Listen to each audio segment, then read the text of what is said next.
rewarding a war criminal simply by agreeing to meet with Putin.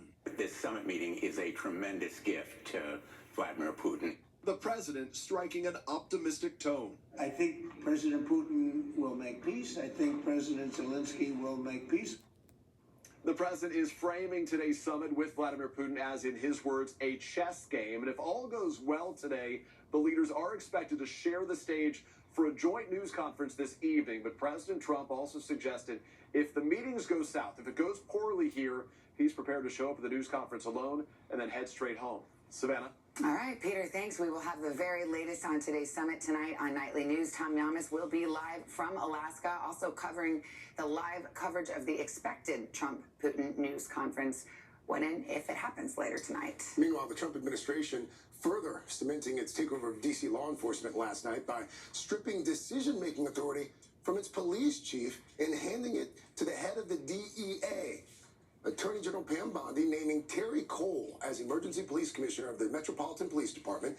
That move coming just days after President Trump directed the federal government to take control of the local police and also deployed the National Guard. All, the administration says, in an effort to mitigate crime in the nation's capital. Now to the other big story we're watching this morning, the big storm gaining strength in the Atlantic overnight as it heads west. Bill Cairns in for Al this morning. He's got the latest on its track. Yeah, we just got the new update in from the National Hurricane Center, and still a tropical storm on the verge of being a hurricane, and this will be our first hurricane of the season, and this one's going to ramp up. This will likely also be our first major hurricane of the season as we go throughout the upcoming weekend. So it's now, you can see how huge it is in size, by the way. It's beginning to approach the islands. Puerto Rico, you're going to get some fringe effects. It's going to be large waves, rip currents. You're going to maybe have some rain squalls go through, some breezy conditions. That'll be the worst of it. So we do have tropical storm watches up for portions of the islands just in case it takes a little jog. Up to this point, Aaron's been very predictable. We haven't had any big surprises. The track has remained pretty much locked in. Now we're going to split the outbreak between Bermuda and the southeast coast. And this would be best case scenario for a major hurricane